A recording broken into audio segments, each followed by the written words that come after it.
মদিনার সবচাইতে গরীব সাহাবী বেলাল রাদিয়াল্লাহু তাআলা আনহু লজ্জাস্থান ঢাকার জন্য শুধু একটা জামা ছিল, গায়ে দেওয়ার মতো কোনো জামা নাই।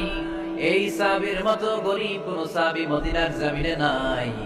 এই বেলাল রাদিয়াল্লাহু তাআলা আনহুকে বিশ্বনবী ডেকে বললেন, ইয়া বেলাল আনফিক ইয়া বেলাল লা তাখশা মিন যিল আরশি ইকলালা।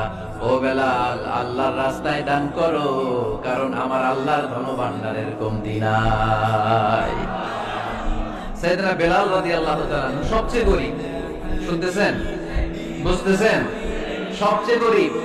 ডাউন পার্টটা ঢাকার মতো একটা গার্মেন্ট ছিল, একটা কাপড়, এটা পেঁচায় আসতো, নামাজ পড়তো।